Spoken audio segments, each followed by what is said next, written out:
प्रश्न उसका ये रहता है कि सर भटकाव बहुत आता है, डाइवर्ट हो जाते हैं, फिर पढ़ाई में मन नहीं लगता, इधर उधर सोचने लग जाते हैं, एक कंसिस्टेंसी बनती नहीं है। हालांकि ये एक व्यक्तिगत समस्या है, आप यूँ कह सकते हो कि एक व्यक्तिगत मुद्दा है, फिर भी एक सामान्य कुछ कारण होते हैं भटकाव के पीछे। अगर हम उन पे काम करें थोड़ा सा, तो डेफिनेटली वो भटकाव नहीं रहेगा, है ना। काम करने की आवश्यकता है, और वो कार्य है वो एक दिन में भी नहीं हो सकता। भटकाव जैसे चीज़ों को हटा के एकाग्रचित्त होने के लिए अभ्यास चाहिए होता है, वो भी तकरीबन 3-4 सप्ताह का ठीक ठाक अभ्यास हो तो भटकाव दूर हो जाता है, ये तय बात है ना। तो भटकाव को दूर करने के लिए सबसे पहली चीज़ जो जानने की ज़रूरी होती है वो ये होती है कि भटकाव के पीछे बेसिकली कारण क्या है। ठीक है, तो देखो हम इस बिंदु पे बात करेंगे आज, बहुत छोटा सा पॉइंट है बट बड़ा महत्वपूर्ण है ना। भटकाव होता क्यों है? तो सबसे पहली बात तो ये कि इसके पीछे रीज़न क्या है, आखिर कारण क्या है। भटकाव का सबसे पहला कारण ये होता है कि जब हमारे पास में कोई लक्ष्य ना हो, हमें पता ही नहीं कि हम किसकी तैयारी कर रहे हैं, क्यों कर रहे हैं। कई बच्चे तो बहुत कन्फ्यूज़न में रहते हैं कि सर इसकी तैयारी करूँ कि इसकी करूँ, उसकी करूँ। मतलब चाहे परीक्षा हो, चाहे बिज़नेस हो, चाहे भी कोई भी कार्य हो, अगर आपको एक निर्धारित टारगेट नहीं है ना आपके पास, तो आप निश्चित तौर पे भटकाव आएगा। भटकाव ही है ये, क्योंकि जब आपका टारगेट स्थिर नहीं है, तो भटकाव ही है। अब मुझे पता है कि मुझे जैसे फर्स्ट ग्रेड की तैयारी करनी, तो किस बात का भटकाव? बस विश्वास करके तैयारी शुरू कर दीजिए। सिलेक्शन होगा, नहीं होगा, ये इस बात पे तय होगा कि आपकी तैयारी किस स्तर की हुई है। तो जो भी कार्य करना है, कम से कम उसका टारगेट फिक्स कर लें। अब टारगेट फिक्स करने में ये ना सोचा कि मेरे से नहीं हो पाएगा, बहुत सारे लोग तैयारियां कर रहे हैं, सब कर रहे होते हैं, लेकिन आप कट ऑफ्स देखिए, 60%, 65%, 70% फर्स्ट ग्रेड में, तो हालांकि हर सब्जेक्ट की अलग अलग होती है। आप उन लाखों लोगों को देख देख के, सोच सोच के अगर करोगे तो नहीं हो पाएगा। तो सबसे पहला काम तो आप ये करिए कि आप अपना एक फिक्स टारगेट सेट कीजिए, क्योंकि अगर आप टारगेट सेट नहीं कर पाते हैं तो कभी भी आप एकाग्रचित्त नहीं हो पाएंगे, आपको पता ही नहीं चलेगा, आपसे शुरू ही नहीं हो पाएगा। स्टार्ट कब होता है? जब टारगेट फिक्स होता है। मुझे पता है कि भाई मुझे अभी ये कार्य करना है, कि भाई मुझे अभी कॉलेज जाना है, या मुझे अभी घर जाना है, या मुझे अभी एक किताब लिखनी है, तो मेरा ये टारगेट फिक्स है। तो टारगेट फिक्स है तो उस टारगेट को लेके मैं काम करना शुरू कर दूंगा, फिर भटकाव नहीं आता। तो पहला जो मैंने कमी देखी है स्टूडेंट में, वो ये देखी है कि वो अपना टारगेट तय नहीं कर पाते। और मुझे लगता है कि एक टारगेट हमें बहुत अच्छी तरीके से तैयार कर लेना चाहिए। अब इस टारगेट को तय करने में किसी भी व्यक्ति का, अच्छे अनुभवी व्यक्ति का सहारा भी ले सकते हैं। अनुभवी व्यक्ति का, साथियों का नहीं, क्योंकि साथी लोग तो खुद ही भटके हुए होते हैं। कईयों को तो खुद को पता नहीं होता और दूसरों को ज्ञान दे देते हैं। मैंने देखा है लाइब्रेरी वगैरह में कुछ लोग ऐसे होते हैं जिनको खुद तो भ्रमित है, और दूसरे बच्चे उनको पूछते हैं और वो उनको भी अपना ज्ञान दे देता है, लेकिन खुद का भ्रम दूर नहीं कर पा रहा वो। इससे कहते हैं कि यहाँ अपने किसी गुरुजी से या अपने किसी अनुभवी साथी से जो ऑलरेडी किसी जगह पे है लगा हुआ, या फिर ऐसे व्यक्ति से जो बहुत पॉजिटिव व्यक्ति है, तो ऐसे व्यक्ति से सलाह लेके सबसे पहले अपना टारगेट फिक्स कीजिए। लक्ष्य तय होना बेहद ज़रूरी होता है। अगर आप एक साथ 3-3, 4-4 लक्ष्यों पे काम करेंगे तो एक भी लक्ष्य हासिल नहीं होगा, तय बात है। कुछ बच्चे कहते हैं सर मैं प्रोफेसर और आरएस दोनों एक साथ करना चाहता हूँ, पॉसिबल ही नहीं है। क्यों? क्योंकि दोनों का अलग मैटर है। सिलेबस सेम होता है 70%, तो एक बात थी कि आप 3-4 टारगेट एक साथ अचीव कर सकते हैं, लेकिन सिलेबस अलग अलग है, फिर आप कर ही नहीं पाते, पहली बात। दूसरी बात, फिर आपकी सामग्री तय होनी चाहिए, सामग्री निर्धारित होनी चाहिए, बड़ी भरोसा करके ले लेनी चाहिए, निर्धारित हो और सीमित हो। अगर आपके पास में बहुत अधिक सामग्री रखी हुई पड़ी है, अगर आपके पास में सामग्री यूँ कहिए कि कोई बहुत अधिक सामग्री रखी हुई है और यूँ कहिए कि कोई लिमिट नहीं है आपके पास में सामग्री की, तो आप डेफिनेटली कंफ्यूज होंगे कि ये पढ़ूँ कि ये पढ़ूँ, ये पढ़ूँ कि ये पढ़ूँ, फिर भटकाव शुरू हो जाता है। तो आपने पहले लक्ष्य तय कर लिया, फिर आप सामग्री तय कर लो कि सामग्री तय करना है, कैसे करना है, ये आपके ऊपर है। फिर भी आप कहोगे तो मैं एक छोटा सत्र ले लूँगा कि सामग्री कैसे तय की जा सकती है। किताबें, नोट्स, कोचिंग वगैरह जो भी आपको ठीक लगता है, आपको समझ में जो भी चीज़ें आती हैं, मुझे लगता है कि सामग्री लिमिटेड हो तो ठीक है। क्यों? क्योंकि आप उसको बार बार पढ़ सकते हो और बार बार पढ़ने से चीज़ें याद भी हो जाती है और एलिमिनेशन की ताकत भी आ जाती है, क्योंकि आपके कंसेप्ट क्लियर हो जाते हैं। अगर आपकी सामग्री बेशुमार है, आपकी कमरा किताबों से भरा हुआ है, तो आपको समझ में नहीं आएगा कि शुरुआत कहाँ से करूँ, कौन सी किताब शुरू करूँ, कौन सी छोड़ूँ, क्या पढ़ूँ। एक तो शुरुआत नहीं होगी, और शुरुआत हो भी गई तो परीक्षा के ठीक पहले आप रिवीजन नहीं कर पाओगे। क्यों? क्योंकि इतनी सारी सामग्री है कि कौन सा पढ़े कौन सा छोड़े, और एक प्रकार से थोड़ा सा मोरल डाउन हो जाता है। सीमित रखें और सामग्री निर्धारित रखें, क्योंकि अगर सामग्री निर्धारित नहीं है तब भी भटकाव रहेगा कि ये पढ़ूँ कि ये पढ़ूँ, है ना। और इसलिए लक्ष्य तय हो, सामग्री तय हो जाती है, उसके बाद में अपने आप को अनुशासित करें। देखो, अनुशासन बेहद ज़रूरी होता है। अगर आप अनुशासित नहीं हैं, अनुशासन का सीधा सा मतलब ये होता है कि सुबह से शाम तक का आपका शेड्यूल फिक्स है। जैसे मुझे पता है कि मुझे मॉर्निंग में 5:30-6 बजे उठना है, फिर उसके बाद मुझे 2 घंटे पढ़ना है, फिर मुझे ये काम करना है, फिर मुझे वहाँ जाना है, फिर मेरे वहाँ पे ये काम करने हैं। सुबह से शाम तक का मेरा शेड्यूल फिक्स है। ये अनुशासित जीवन बेहद ज़रूरी है आपका। अगर आपका सुबह से शाम तक अता पता ही नहीं है कि आप क्या कर रहे हैं, क्या नहीं कर रहे हैं, आपको खुद को कुछ नहीं पता, आपका अपने ऊपर ही शासन नहीं है, आप किसी और के शासन के अधीन चल रहे हैं, तो मान के चलिए कि आप कभी भी एकाग्रचित्त नहीं हो सकते। आप सबसे पहले तो अपने आप को ठीक करिए, जब आपका मॉर्निंग से लेकर नाइट तक का पूरा शेड्यूल फिक्स हो, सुबह से शाम आपको क्या करना है और क्या नहीं करना है। अगर आप ये फिक्स शेड्यूल करते हैं, आपकी जीवनचर्या एकदम नियमित होती है, तो आपको किसी मोटिवेशन की आवश्यकता नहीं है, क्योंकि आपकी जीवनचर्या, आपकी जो शेड्यूल है वो आपको ऑटोमेटिक मोटिवेट करता रहता है, आपको पुश करता रहता है, आप अपना काम करते रहते हैं। अगर आपका कोई टाइम टेबल नहीं है, बिल्कुल अस्त व्यस्त जीवन जी रहे हैं, तो आप उम्मीद ही मत करिए कि आप कभी एकाग्रचित हो पाएंगे। आप उम्मीद ही मत करना कि आपको कोई मोटिवेट कर पाएगा। ये मोटिवेशन तो अपने आप में एक क्षणिक होता है और 1-2 दिन के लिए रहता है, इससे ज़्यादा नहीं रहता। लेकिन अगर आप नियमित जीवन जीते हैं, अनुशासित जीवन जीते हैं, सुबह से शाम तक का आपका बिल्कुल शेड्यूल फिक्स है, तो आप मान के चलिए कि आपको किसी मोटिवेशन की आवश्यकता नहीं है और आप डेली बिल्कुल एकाग्रचित्ता के साथ पढ़ सकते हैं। नहीं तो आप कितना भी मोटिवेट हो लो, बड़े बड़े मोटिवेट से मोटिवेट हो लो, 1 घंटे बाद आपकी स्थिति वैसी होगी जैसे पहले है। मुझे अच्छे से ठीक से अनुभव किया मैंने, जब भी मेरी पढ़ाई नहीं होती थी या मुझे इस तरह से कि साथियों के साथ चला गया या फिर किसी के कमरे चला गया, वहाँ पढ़ाई नहीं हुई, पूरा दिन खराब हो गया, तो मुझे रात को ऐसे बड़ा टेंशन सी होती थी, यार क्या कर रहे हैं हम, क्यों हमारा समय खराब कर रहे हैं। और जिस दिन अच्छी पढ़ाई होती थी उस दिन शाम को, रात को बड़ा सुकून मिलता था कि हाँ, हमने दिन का अच्छे से यूज़ कर लिया। तो ये अनुशासन बेहद ज़रूरी है, और अगर ये नहीं है तो मोटिवेशन वगैरह सब एक फ्रॉड हो जाते हैं। क्यों?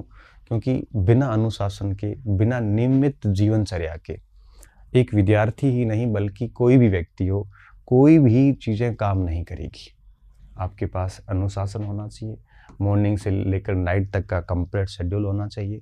शेड्यूल ऐसा नहीं कि भाई 2 बजे 6 बजे उठना है, 7 बजे ये करना, नहीं, मॉर्निंग में 1 घंटा ये करना है, किसी भी गजे कर सकते हो। और ठीक है, उसका शेड्यूल भी बड़ा लिबरल होना चाहिए ताकि उसको आप फॉलो कर सको। कई बार हम बहुत टिपिकल शेड्यूल बनाते हैं कि 6 बजे उठना है, 6:30 बजे ये करना है। ये शेड्यूल किसी दुनिया में किसी व्यक्ति का ना पूरा हुआ ना कभी पूरा हो पाएगा। हम पेज पे लिखते हैं, फिर लिखते हैं कल से लागू, परसों से लागू, फिर फाड़ देते हैं, फिर लिखते हैं, ऐसा नहीं होता। शेड्यूल लिबरल डालिए। कठिन शेड्यूल बेड़ियों की तरह है, आपको आगे नहीं बढ़ने देता। लिबरल का क्या मतलब है, जैसे मैं अगर बात शेड्यूल की बात करूँ तो सुबह 6-6:30 बजे मैं जनरली उठता हूँ। उसके बाद मैं आधा घंटा 1 घंटे थोड़ा घूमता हूँ, उसके बाद मैं थोड़ा पढ़ लेता हूँ। अब थोड़ा पढ़ लेता हूँ, अब देखो कितना थोड़ा पढ़ लेता हूँ, 1 घंटे 2 घंटे, कई बार नहीं भी पढ़ पाता हूँ। फिर मुझे पता है मुझे 10 बजे फिर कॉलेज के लिए निकलना है, फिर कॉलेज चला गया, 3:30-4 बजे मेरे कॉलेज के काम हो गए, फिर मुझे क्या करना है। मेरा टाइम टेबल एकदम ऐसे मोटा मोटा फिक्स रहता है, लिबरल भी रहता है। कभी कभार शेड्यूल फॉलो नहीं भी होता तब भी कोई फ़र्क नहीं पड़ता, लेकिन कोशिश ये करो कि महीने में 20-25 दिन आपका शेड्यूल बढ़िया से फॉलो हो जाए, है ना। ये होना चाहिए, आपके पास में प्लान होना चाहिए, प्लान का मतलब ये है कि भाई कितने समय मुझे कोर्स पूरा करना है, किस तरह से मुझे किस सब्जेक्ट को साथ में लेके चलना है। प्लान होना चाहिए, मॉर्निंग से लेकर नाइट तक का पूरा शेड्यूल होना चाहिए और डिसिप्लिन के साथ में उसको फॉलो किया जाए। तो मुझे लगता है ये भटकाव वगैरह कभी नहीं आ सकते। ये सबसे ज़्यादा जो है वो आपकी ज़रूरी होता है। इसके साथ साथ में आपको मैं कहूँगा आत्मदीपो भव।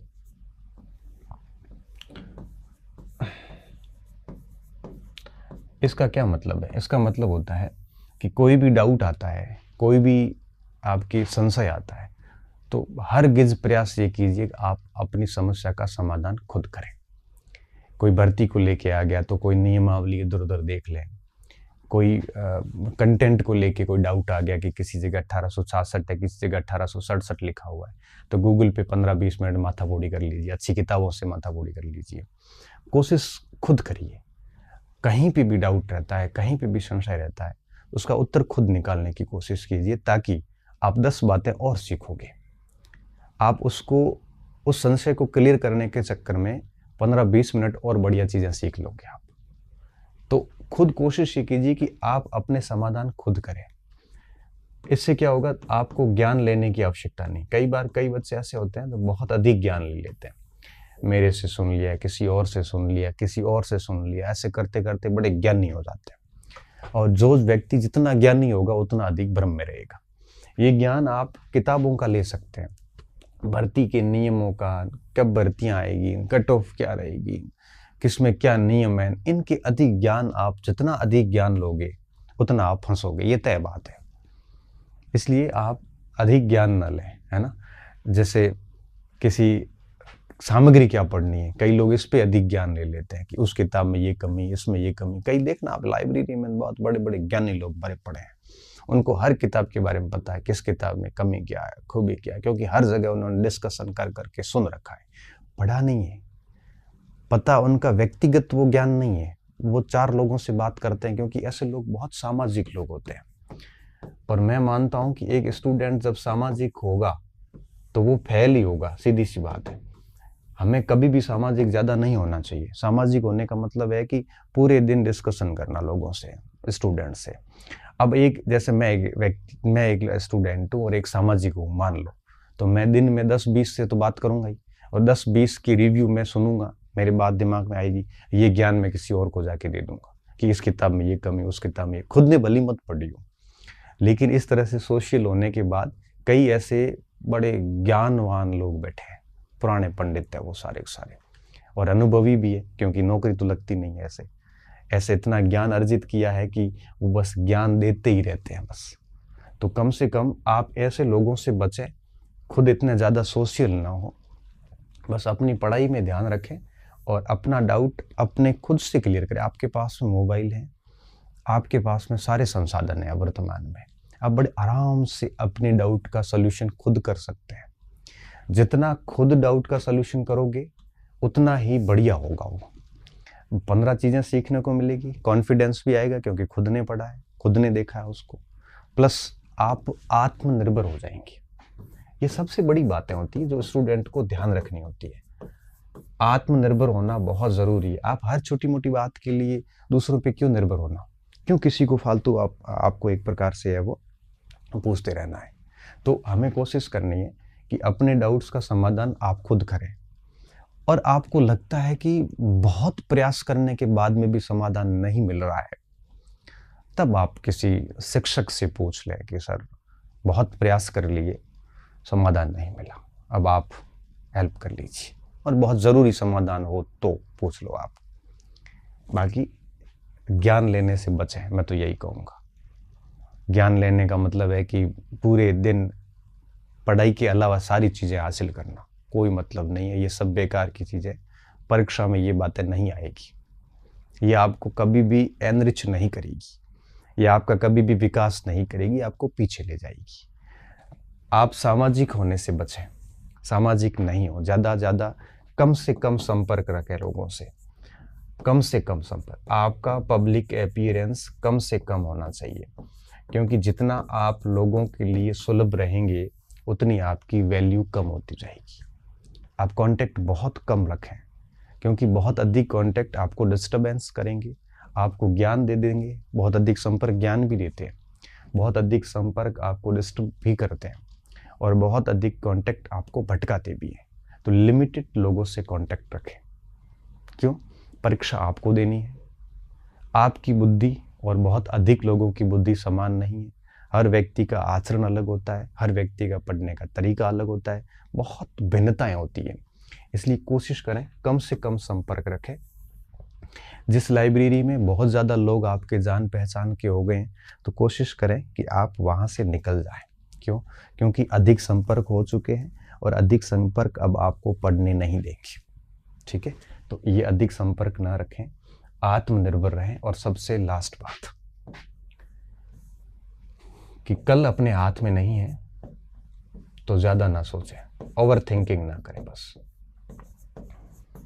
कल अपने हाथ में नहीं है, ना बीता हुआ कल अपने हाथ में है, ना आने वाला कल अपने हाथ में है। आप ये सोचोगे कि मेरे पास कल, मतलब यस्टरडे, भूतकाल में मेरे पास ये था, भूतकाल में मैं बहुत ब्रिलियंट था, तो पुरानी उपलब्धियों के साथ जिंदगी जियोगे क्या आप? तो नहीं, पुरानी उपलब्धियां कोई काम की नहीं।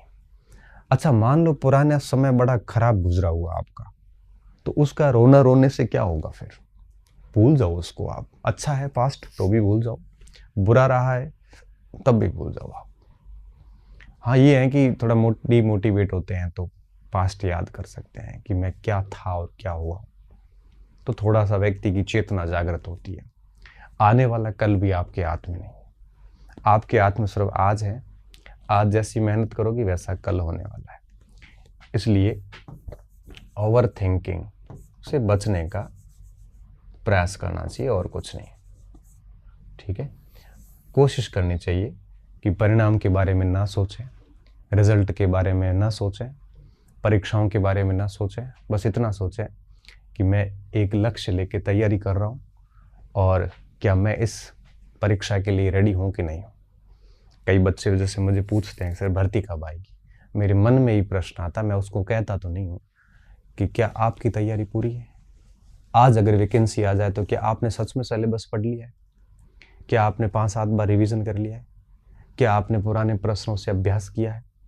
क्या आप बिल्कुल दोनों पेपर या एक पेपर जो भी है उसको लेके कॉन्फिडेंट है कि आप 60 से 70% सवाल कर लोगे?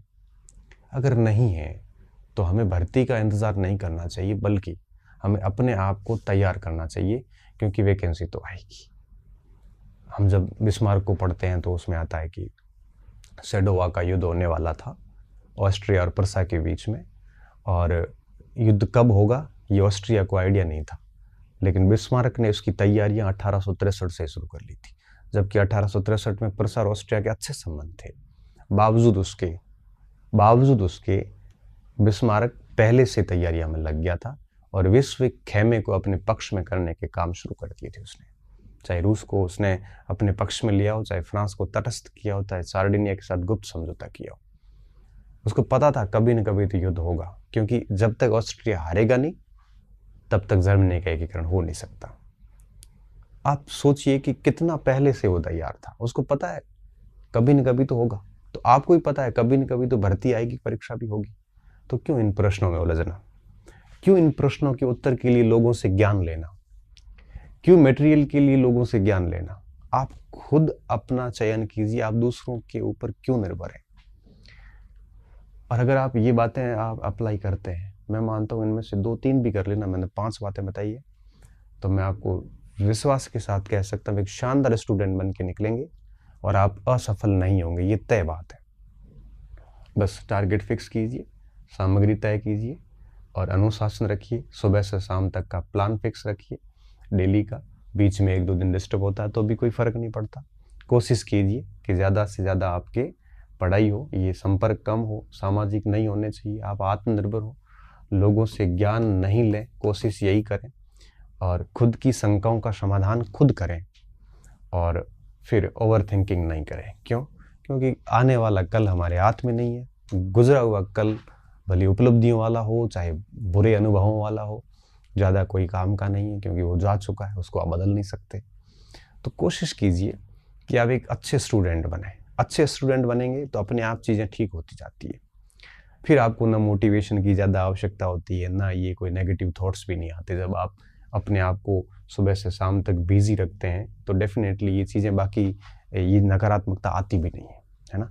तो कोशिश करें कि इस प्रकार के बिंदुओं का ध्यान रखें, तो मुझे लगता है भटकाव नहीं आएगा और आप अच्छे से पढ़ते भी जाएंगे। ठीक है, बहुत बहुत धन्यवाद विद्यार्थियों, अच्छे रहिए, मस्त रहिए और पढ़ते रहिए। फिर कभी किसी ऐसे सेशन के साथ फिर मिलेंगे। धन्यवाद।